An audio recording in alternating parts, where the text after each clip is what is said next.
Bonsoir et bienvenue en ce mercredi 15 juillet 2020 et nous en sommes aujourd'hui parvenus à la méditation numéro 117 dans le livre Les Psaumes des temps modernes de notre ami pasteur Jean-François Denis. Et sans plus tarder, nous allons prendre connaissance, des titres de ce soir. Il s'intitule « Mon cœur crie et soupire pour plus. » Il est vrai que dans ma nature, je suis avec moi-même très exigeant. Je n'aime pas demeurer dans un environnement stagnant. Depuis quelques semaines, j'implore l'Esprit de Dieu de tout mon être afin de vivre avec lui cette relation qui pourra transparaître pour qu'en lui, au travers de ma vie, d'autres puissent l'accepter et ainsi renaître. Mon cœur soupire tellement, afin de vivre avec toi, Esprit de Dieu, ce engagement. Sans ta présence, je meurs. Sans ta présence, je t'en prie, viens me chercher, Seigneur. Car sans ta présence, ma vie n'a aucun sens. C'est pourquoi, plus que tout au monde, c'est seulement ta présence que je désire de tout mon cœur et que je recherche avec ardeur.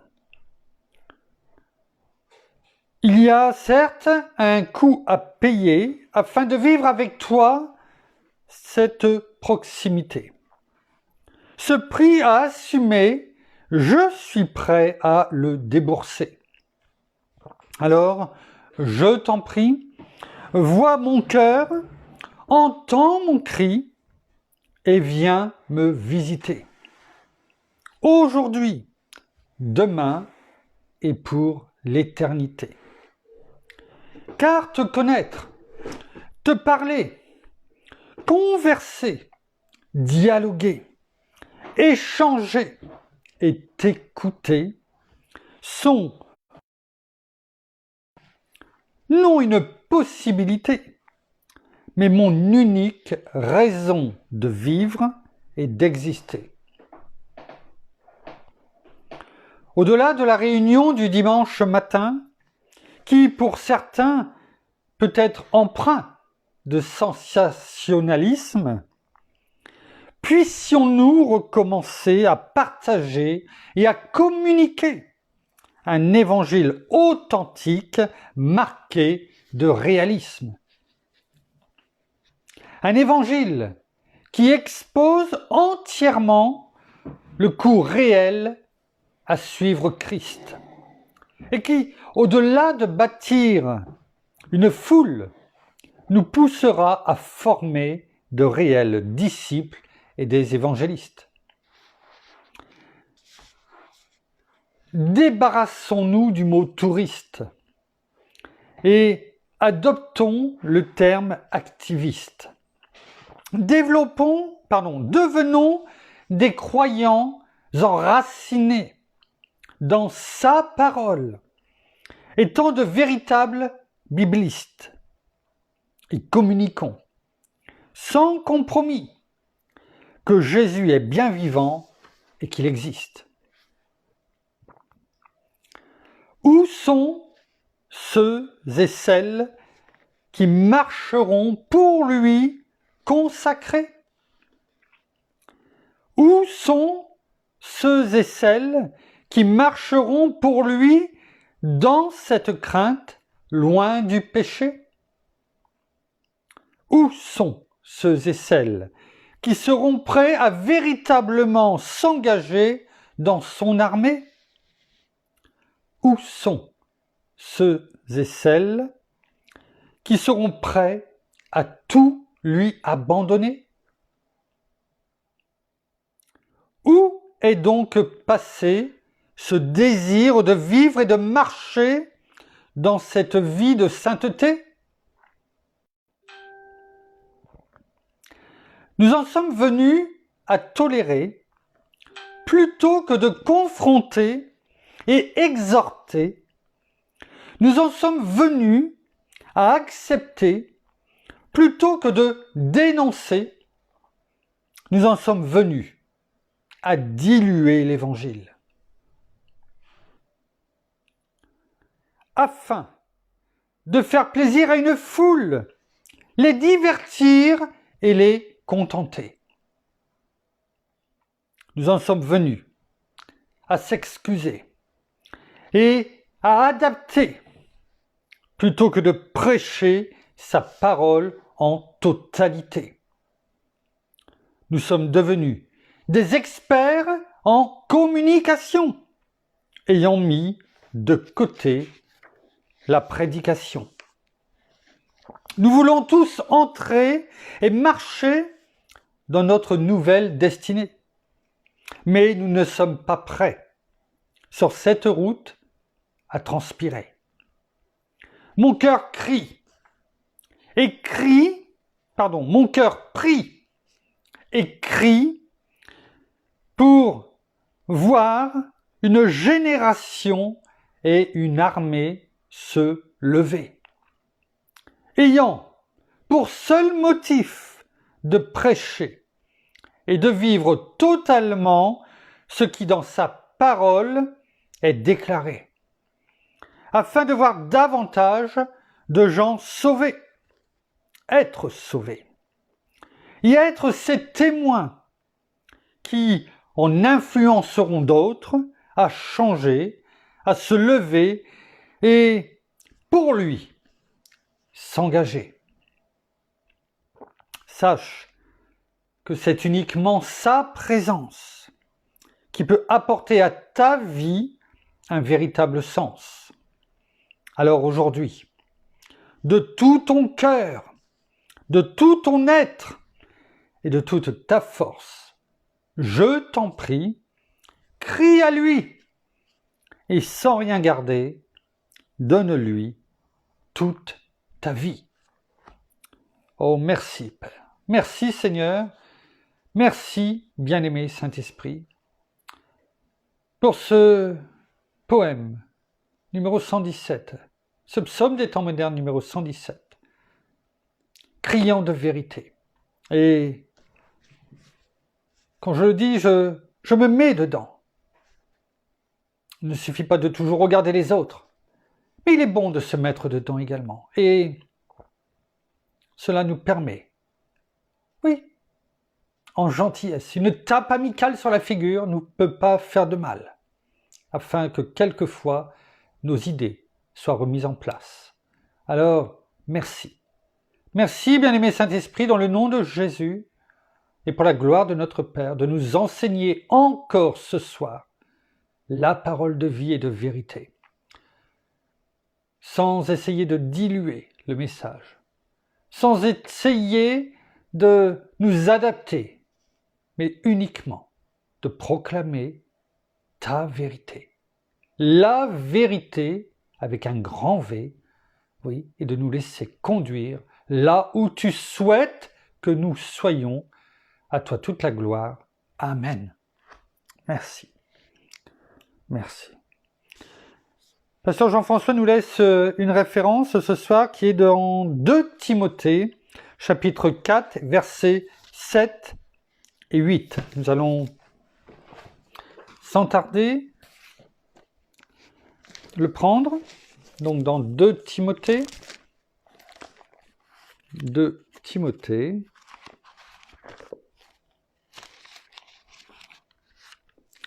chapitre 4, versets 7 et 8. Il est écrit, et là c'est le passage notamment où Paul pense à sa mort prochaine et appelle Timothée, et en fait c'est le dernier témoignage de Paul. Donc quand on donne son dernier témoignage et que l'on sait que la fin arrive, la conviction, peut-être une vision que Paul a reçue, en tout cas il savait, la parole ne dit pas tout, mais il savait que c'était à Rome où il devait s'arrêter, son voyage devait s'arrêter. Et quand on apporte son dernier témoignage, ça a encore plus d'impact, parce qu'on c'est ses entrailles quelque part que l'on met sur la table, ses tripes, parce qu'on sait que peut-être on n'aura plus l'occasion d'amener ce témoignage. Alors, il est encore plus important de voir ce que l'apôtre Paul, au travers de ce que notre bien-aimé Saint-Esprit lui a permis de témoigner, la parole de vérité, qui est là pour nous conduire, nous guider, à chaque instant, de la première lettre de la Genèse à la dernière lettre de l'Apocalypse. Tout est bon, toute parole, c'est ce que dit la parole, toute parole est bonne pour instruire, relever, etc., etc. Toute parole, pas certains passages, certains livres, certains frères et sœurs qui nous ont précédés, non, toute parole. Versets 7 et 8, il est écrit « J'ai combattu le bon combat, j'ai achevé la course, j'ai gardé la foi. » Donc là, on voit rien que dans ce verset que Paul est convaincu par notre bien-aimé Saint-Esprit, je n'en doute pas, qu'il arrive au bout. Parce qu'il le dit, j'ai combattu le bon combat, j'ai achevé la course, j'ai gardé la foi. On fait le rapprochement entre, c'est quoi combattre le bon combat? J'ai gardé la foi. La foi qui nous est donnée, c'est un don. Sans la foi, on ne peut pas être agréable. On l'a lu dans Hébreux 11, verset 6, il n'y a pas longtemps. Et c'est ça le bon combat de la foi. Le bon combat. Le bon combat. Il dit ailleurs le bon combat de la foi. Verset 8. Désormais, la couronne de justice m'est réservée. Vous savez, on en a déjà parlé, d'avoir cette vision de l'éternité. Dieu nous a donné la possibilité, par Christ, non seulement d'avoir l'éternité, mais aussi d'avoir cette vision de l'éternité. L'éternité, ce n'est pas simplement lorsqu'on ferme les yeux, ou que l'on déménage, j'aime bien ce terme, et que l'on retourne dans notre vraie maison, chez nous. Mais c'est également aujourd'hui. Cette vision de l'éternité, se réjouir non seulement de la vie éternelle, mais de tout ce temps que nous allons passer ensemble, avec nos frères et sœurs, avec Dieu, avec notre Seigneur.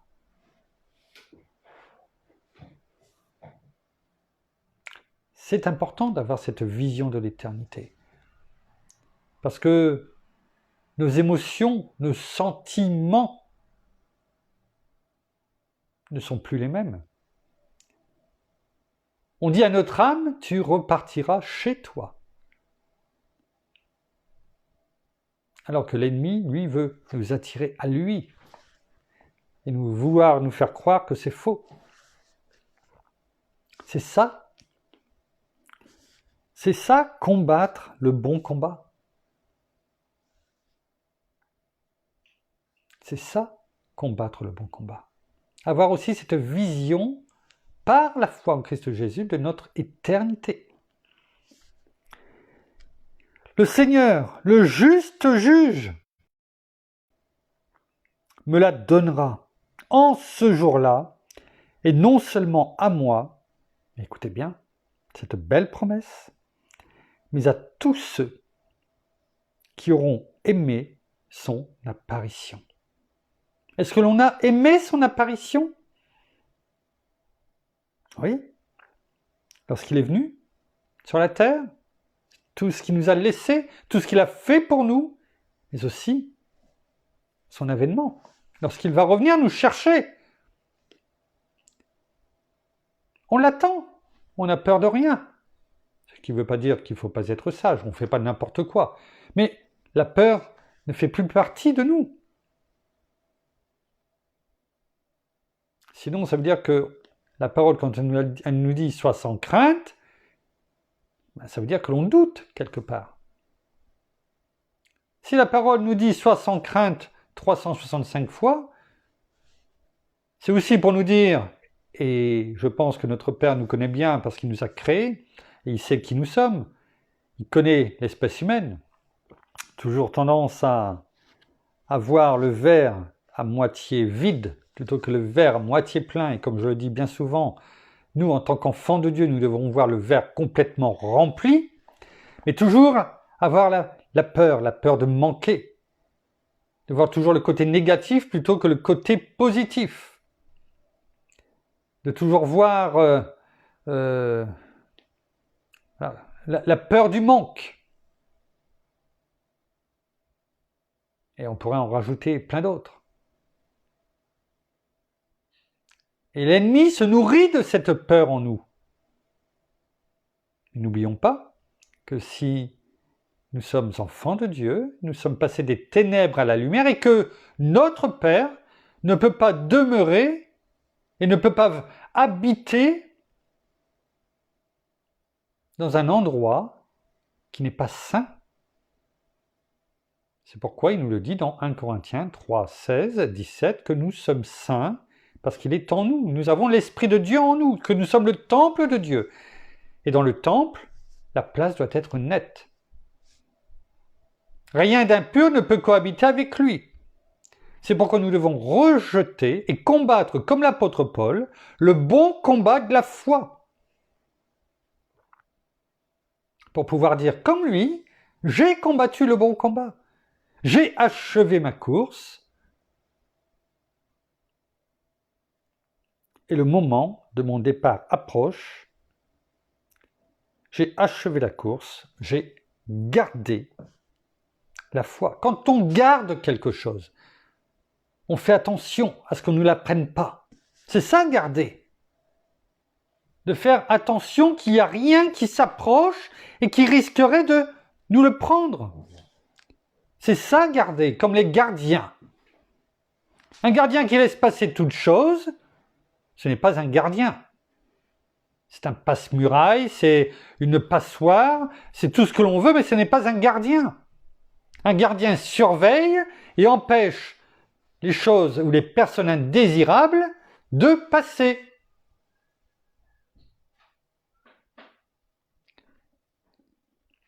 C'est ça, garder la foi, afin que l'ennemi, notamment de nos âmes, ne vienne pas nous la chercher, nous la piquer, nous la faire perdre. Alors, comme on peut le voir, au travers de ce que vient de dire l'apôtre Paul, eh bien, le combat de la foi, le bon combat, et on en a déjà un petit peu parlé, en fait, est comparé à un sport spirituel. Un sport spirituel. Et nous allons voir, au travers de quelques versets dans la parole, eh bien que si le Seigneur a utilisé, si Dieu, dans sa parole, a utilisé par nos bien-aimés Saint-Esprit cette image d'un sport, bien sûr, spirituel, eh bien, et quelquefois, on pourrait le voir même réel, on va le voir, eh bien, c'est qu'il y a une raison.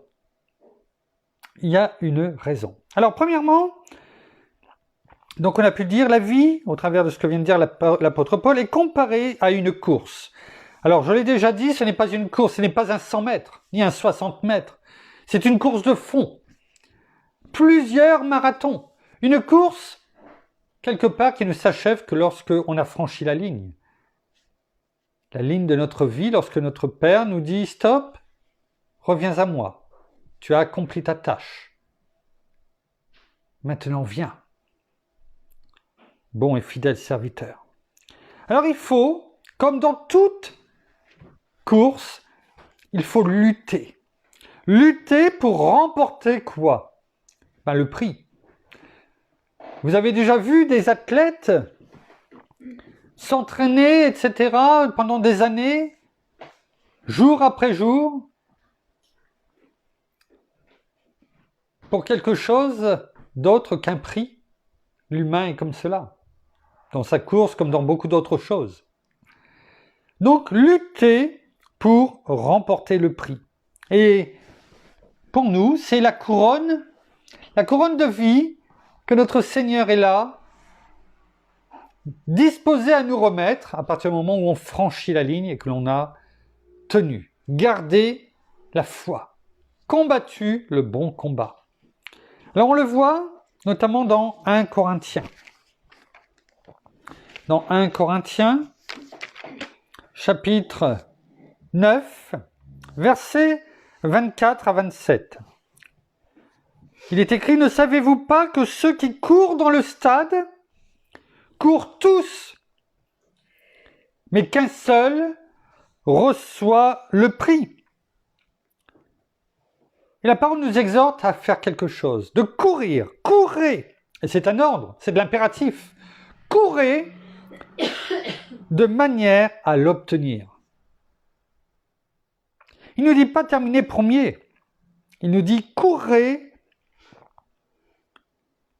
de manière à ce que vous soyez et que vous cherchiez à obtenir ce prix. Faites tout votre possible. Il ne nous dit pas vous l'aurez ce prix, parce que le prix on l'aura si on fait tout de manière à l'obtenir, on aura cette couronne de vie. Il n'y en a pas qu'une. Il y a des récompenses supplémentaires, mais la couronne de vie est pour tous ceux qui franchissent la ligne. Et on doit tout faire, la parole nous le dit, pour courir, l'obtenir, comme si c'était quelque part que le premier qui l'avait. Ce qui n'est pas le cas, bien entendu. Tout lutteur s'impose toute espèce d'abstinence, eux, pour recevoir une couronne corruptible, nous, pour une couronne incorruptible. On parle de couronne, ça devait être sûrement les couronnes, à cette époque, des lauriers de César, comme on dit. Hein. Donc, notre couronne est beaucoup plus, il n'a rien de comparable avec des lauriers. Hein. Bien souvent, l'être humain est satisfait de recevoir une couronne de laurier. Hein, des lauriers. Mais là, c'est bien beaucoup plus que cela. C'est la vie éternelle. La vie éternelle, cette couronne de vie. Mais comme tout lutteur, vous savez, la lutte romaine, où c'est du corps à corps, où il y a des prises et qu'on doit retourner l'adversaire. Bon, c'est pas un sport que j'ai pratiqué, ni que je connais, j'en ai déjà vu simplement. Et le lutteur, eh bien, doit s'entraîner. Parce qu'il faut soulever, il faut du muscle. Il ne peut pas se permettre de faire des excès. Et notre Seigneur, la parole, nous compare à ces lutteurs. Nous devons nous entraîner et lutter, parce que c'est un combat, comme l'a dit l'apôtre Paul. Un combat quotidien. Lutter afin que l'ennemi ne vienne pas nous piquer notre foi, nous la souffler, entre guillemets. Nous la faire tomber. Quelquefois on dit, et on l'a pu le lire et le méditer, dans nos pensées, c'est l'endroit où il y a le combat. Oui, c'est pourquoi il nous est demandé de lutter. Et l'exemple, c'est la lutte romaine, gréco-romaine, comme on dit. Et donc, il faut s'abstenir de beaucoup de choses. Et pour nous, bien sûr, spirituellement, de tout ce que la parole nous dit, que Dieu a en horreur. Hein, je vous laisse aller le relire pour ceux qui l'auraient oublié. Et quelquefois, il est bon d'un bon rafraîchissement. Dans Galates 5, versets 19, 20, 21. Il y en a pas mal. Et c'est de cela, notamment, qu'il nous est demandé de lutter, de nous garder de s'abstenir. C'est important.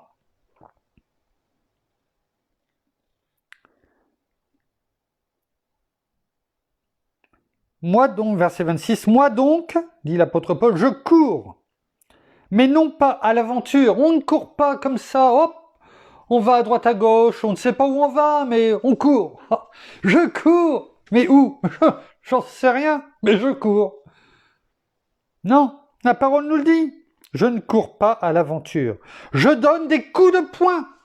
Ça me fait penser, quand je l'ai lu, à... Je ne sais plus combien il y en a. Beaucoup. À Sylvester Stallone dans Rocky. Où on le voit, notamment dans le premier, je crois, où quand il fait de l'entraînement, avec ses habits tout usés, et il donne des coups de poing pour s'entraîner, en montant les marches, avant de lever les bras. Mais la parole dit, je donne des coups de poing, mais non pour battre l'air.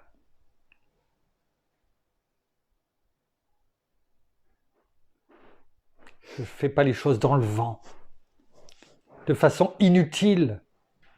Mais à chaque coup de poing que je vais faire, à chaque pas que je vais courir, eh bien, je suis sur le chemin que Dieu a tracé pour moi. Et j'avance. J'avance et je tape, sûrement contre l'ennemi.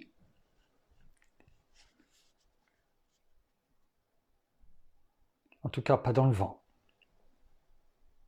Au contraire, verset 27, je traite durement mon corps et je le tiens assujetti de peur, après avoir prêché aux autres, comme je le fais avec vous, mais comme vous pouvez le faire en parlant de notre Seigneur à d'autres personnes, d'être moi-même disqualifié. C'est-à-dire qu'on peut prêcher aux autres. Tout le monde est amené à prêcher aux autres. On en a déjà parlé. Mais l'apôtre Paul nous dit, je traite durement mon corps. Et je le tiens assujetti à la loi de Christ, à la parole de vie, de peur qu'après avoir prêché aux autres, d'être moi-même disqualifié, de tomber, de me laisser entraîner, peut-être parce que la personne en face, eh bien, ne va pas écouter et va nous donner plein d'éléments pour nous contredire. Il faut demeurer ferme dans la foi.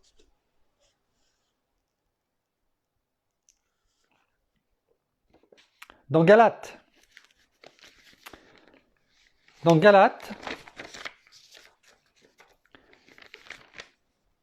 chapitre 2, verset 2, il est écrit,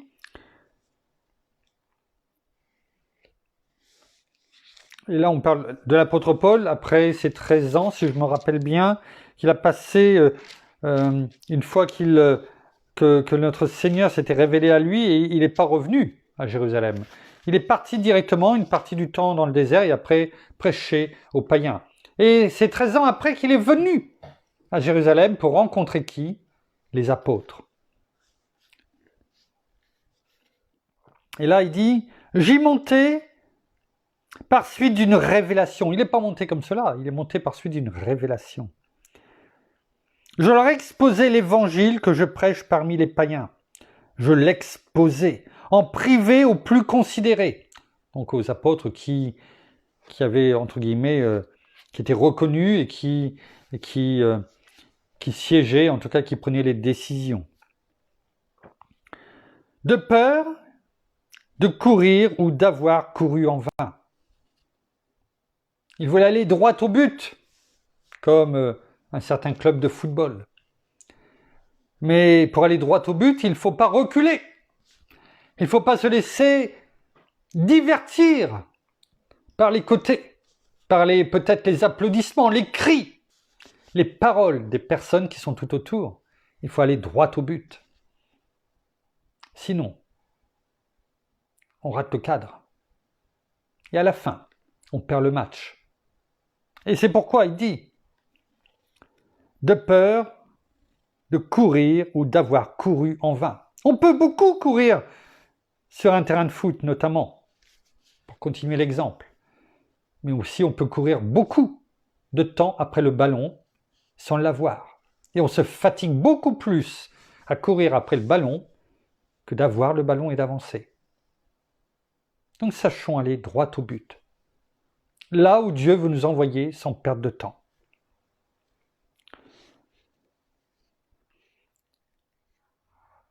Il y a des obstacles qui sont rencontrés par le coureur.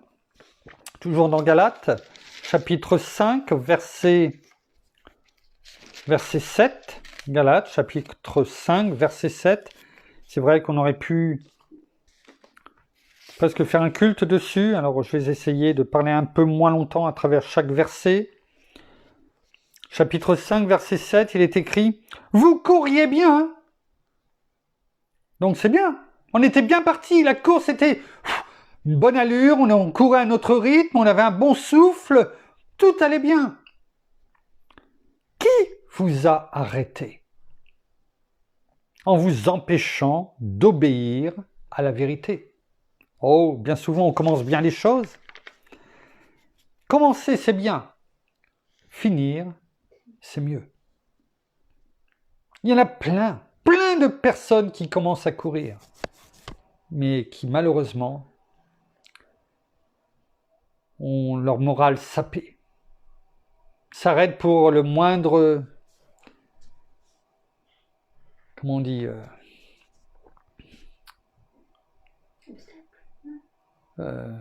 quand on court, point de côté. Bien sûr, ce sont des obstacles en images spirituelles. Et quelquefois, on se dit, spirituellement parlant, oh, j'ai un point de côté, et c'est même pas vrai. Ou en tout cas, l'ennemi vous fait croire que vous avez un point de côté. Mais on commence à marcher simplement. Donc on ralentit. On ralentit sa course. Et petit à petit, on s'assoit un petit peu, juste pour récupérer.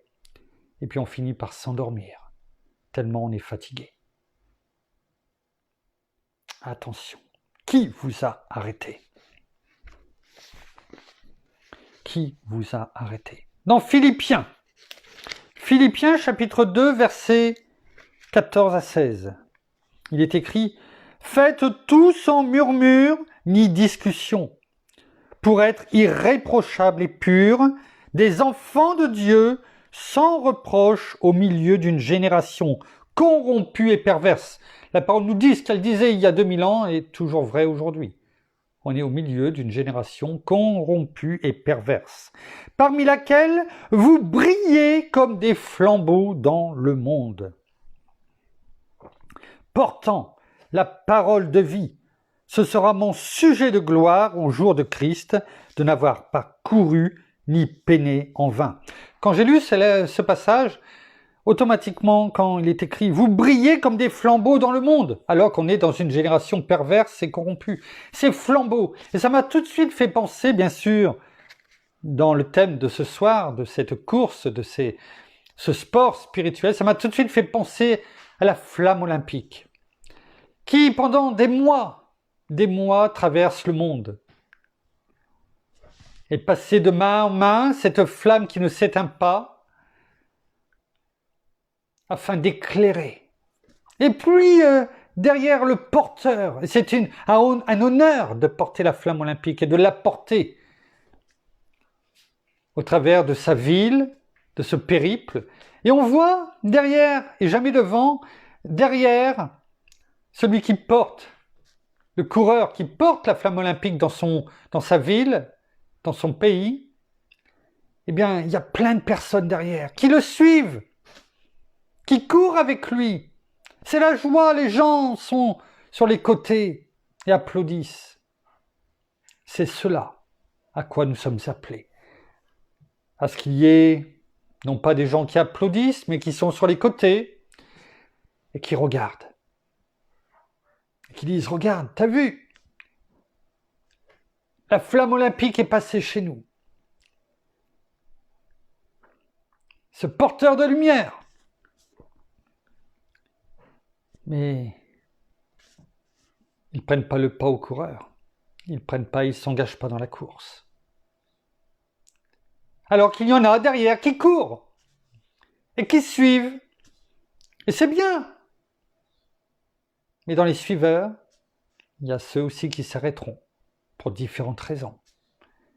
Et il y a un petit noyau qui ira avec le porteur de lumière jusqu'au bout, jusqu'à ce qu'il passe le flambeau à quelqu'un d'autre, parce qu'il a achevé sa course. Et c'est ce à quoi nous sommes appelés.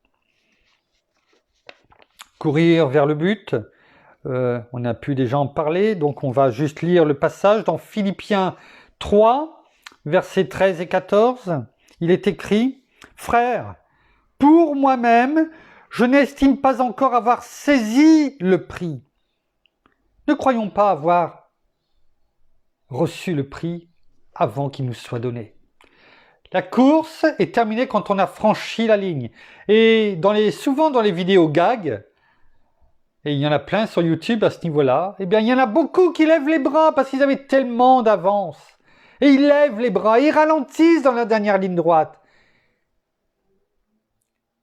Et celui qui est derrière, il le voit, et il accélère. Et au dernier moment, juste sur la ligne, il le passe. Et l'autre, il en a les jambes coupées. Sachons ne pas lever les mains tant qu'on n'a pas passé la ligne.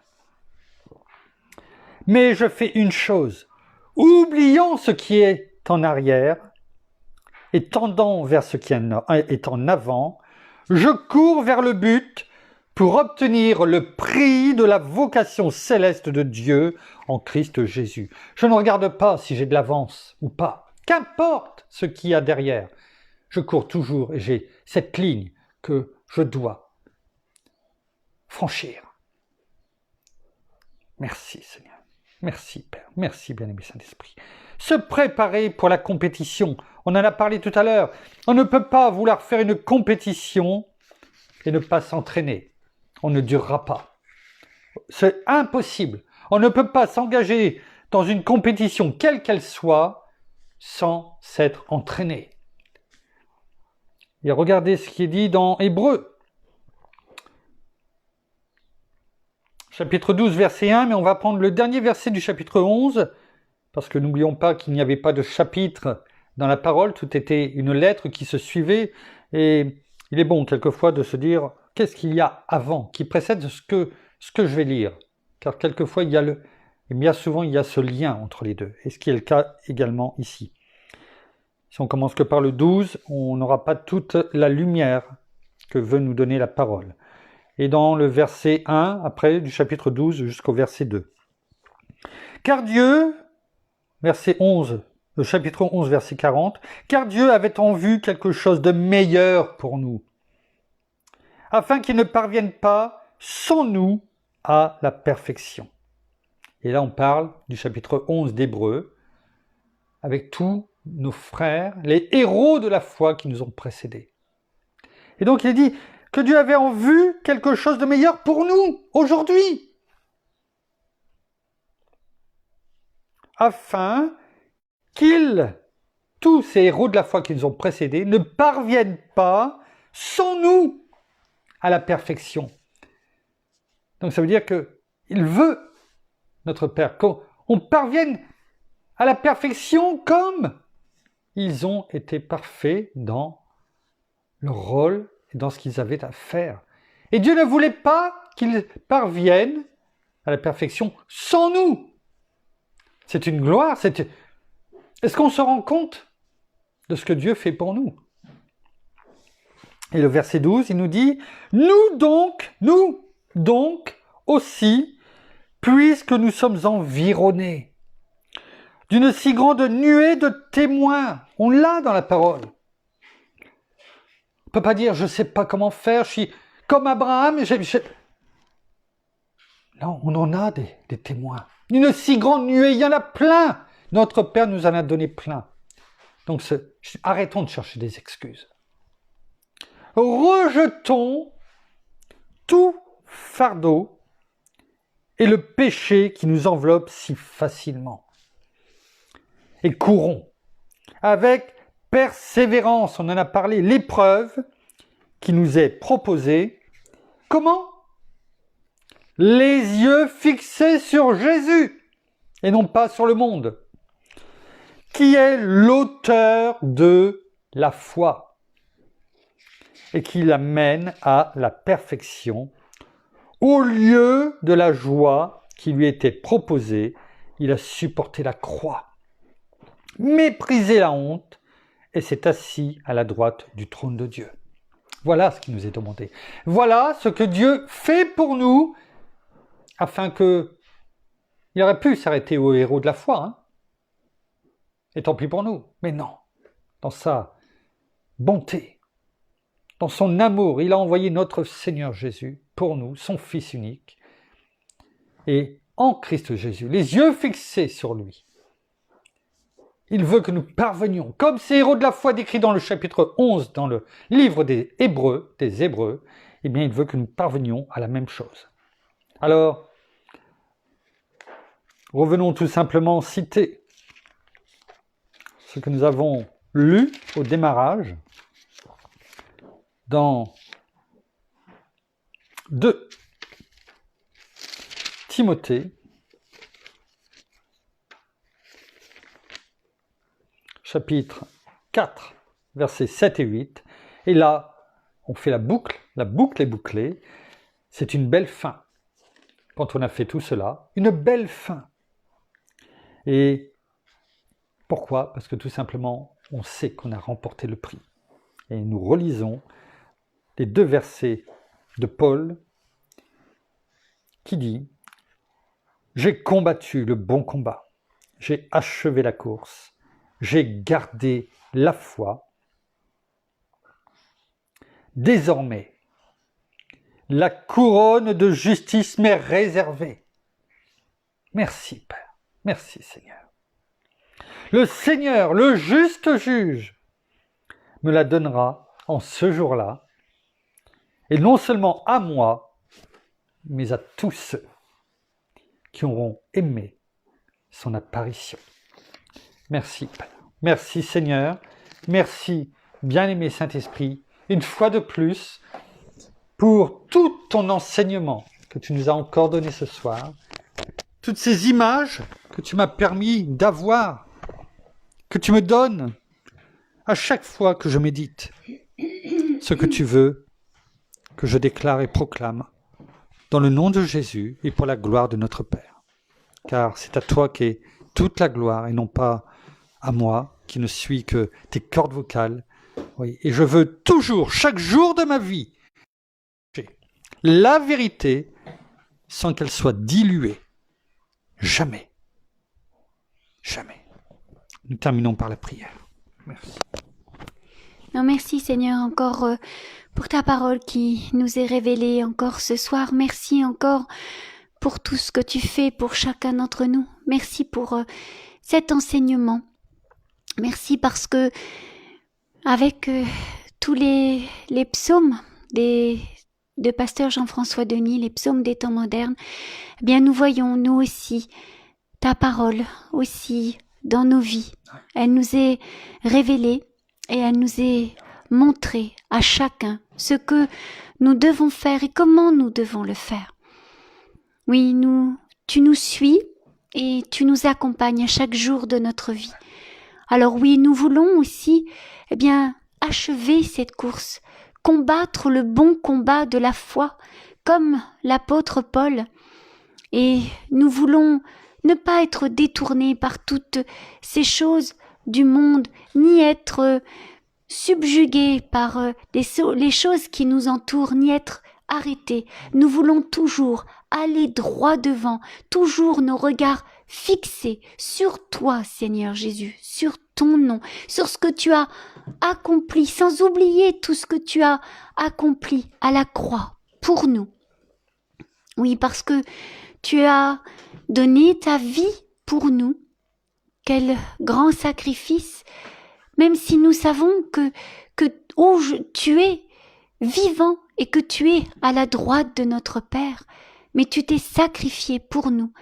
Quelle preuve d'amour, quelle plus belle preuve d'amour. Et tout cela pour que nous soyons sauvés, pour que nous soyons guéris, délivrés, et que nous avancions sur le chemin que tu nous donnes afin d'arriver au but dernier. Alors oui, ne nous laissons pas divertir par toutes ces choses, mais courons avec persévérance et avec foi, chaque jour davantage.